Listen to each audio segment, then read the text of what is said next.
time we invited Dr Louise to talk to us about the menopause, we were overwhelmed with messages and calls from you. And so we are making this year, this morning, menopause year. We're going to tackle the subject. Dr Louise is back to further shine a light on the condition that will affect all of us, whether directly or indirectly in our lives, and to specifically today talk about the perimenopause. We're also welcoming MP Maria Caulfield, who she's here now in the studio, the Minister for Women's Health. So morning to both of you. Welcome. Thank you. Hi.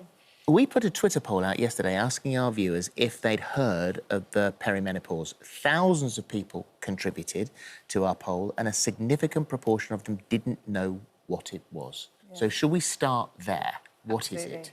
I think we should remind ourselves what the menopause is as well. So the menopause is when periods stop. It happens to 100% or 50% of the population, i.e. all women. Often it's natural, our eggs run out, and so our hormones-associated decline, but it can happen if our ovaries are removed, for example. Peri just means around the time of. So it's a period of time, an episode of time before periods stop. But often what happens is people find their periods change in nature or frequency. If women are having periods, a lot of women have a Mirena coil or they might have had a hysterectomy, so they're not having periods. But it's when menopausal symptoms start, because our hormones don't just switch off. They decline, but they don't even decline in a nice sort of line going down. It's chaotic. So sometimes people can have high hormone levels, sometimes very low, and these symptoms can come on, but they're quite insidious often. So even myself, when I was perimenopausal, I had no idea what was going on. I thought I was working too hard, developing a website, opening a clinic, and I was moody, I was irritable, I had migraines, I had joint pains, I couldn't sleep. My mood was low, I was very flat, I was shouting at my husband. And, of course, these are all menopausal symptoms, but I didn't know because I wasn't monitoring my periods and I was a 45-year-old lady, absolute classic age. But it's very hard to pick up. So a lot of women are being picked up and being told, oh, you're depressed, or you've got fibromyalgia or chronic fatigue, so it's very hard. We know somebody who, because of working in the media, was aware of this and knew probably this is what it could be, but phoned up the doctor's surgery and decided to tell the receptionist that they got a urine infection because you have to get through this barrier of people not really either taking it seriously or understanding it or knowing what to do. Yeah, and that's really sad, isn't it? Because the menopause is not just a woman with a fan who's got a bit hot. The menopause, although it's a natural process, it's associated with health risks, as you know, because we have these low hormone levels that last forever. So we have to not think about it as something that causes symptoms even, something that can really increase a person's risk of heart disease, dementia, diabetes, osteoporosis, really important conditions, actually. And most women die from heart disease and dementia. So we need to think, gosh, actually, we're increasing our risk. So let's see what we can do to reduce that risk. And obviously, it's a hormone deficiency. Replacement hormones is very important, but also looking at our lifestyle and everything else as well. But we want to be empowered with knowledge before we experience the menopause, but certainly even before the perimenopause, so we know what to do. Can I ask you about perimenopause? Because we were talking about the menopause and we were saying how important HRT is for something like that. But perimenopausal symptoms, what can you do? Is there medication? What's the so it's a great question. Firstly, it's really important to know that there isn't a blood test for the perimenopause. So a lot of people think, oh, hormone deficiency, I'll go and get my bloods done or I'll go and get a urine test. You can't do it because I've already said the hormones are very chaotic. So at 2 o'clock in the afternoon, you might have a blood test and your hormone levels will be fine.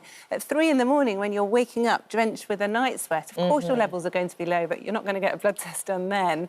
When we give hormones, hormone replacement is actually a bad term, really, because it's just hormones that we're topping up. So in the perimenopause, all we do is try and top up the missing hormones. So often it's a lower dose that we give, but it's still a hormone because it's caused by a hormone deficiency. I see, OK. Maria, MP, nurse, Women's Health Minister, you've talked about the menopause in Parliament. What kind of response have you had from MPs? Well, you know, we're used to debating issues in Parliament, but I think the debate around the menopause was an overwhelming response from all sides of the House. And it's one of those times when you look at Parliament and it's a great example of there's no politics involved. All sides are united on this. And female and male MPs. So, male MPs spoke really passionately about the effects that they're seeing for their constituents, but for also family and friends as well.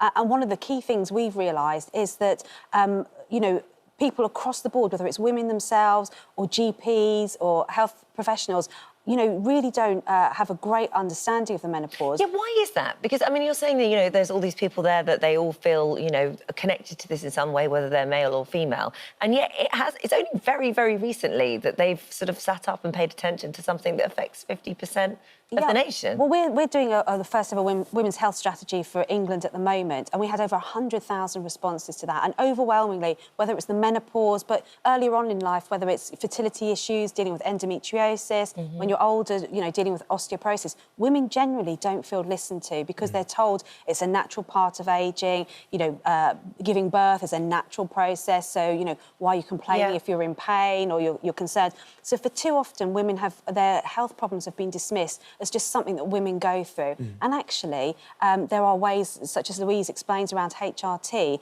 but also, understanding that the menopause isn't just about your period stopping and hot flushes, brain fog, not sleeping at night, joint aches and pains, there have been light bulb moments for women during our debates in Parliament thinking... But the thing is, all of these things we're now discussing openly, but the problem, what seemed to be happening on the phone calls that we were getting, was that these women were going to their GPs and they weren't getting the help, they weren't getting the advice they were needed, they were being diagnosed as having something else. So it's like the dots aren't being connected here. And it can't be something that happens, next year, the year after. Women are suffering with this right now. Yeah, so we've set up the Maternity Task Force, and Louise is a member of that, where all 4 nations of the United Kingdom have come together to try and tackle this and to really try and get some quick wins for women. Yeah. Only 10% of women are being offered HRT at the moment, when we know that for many women that can make a massive difference to their symptoms. But it's not just about health, it's about the workplace, it's about, young women in school. They're not learning about what happens during the menopause, so they have to reach that point to discover it for themselves. So it's really about joining all the dots together and making changes happen now. You can see, obviously, as you say, cross-party agreement, people working together, men working together, women working together, everybody understanding, looking at members of their families and their constituents, all of that really noble and great. The task force met for the first time, I think, 3 weeks ago. So it's extraordinary that this has been happening forever, but 3 weeks ago, OK, so that's a step forward. How long until there is something tangible and solid on the ground?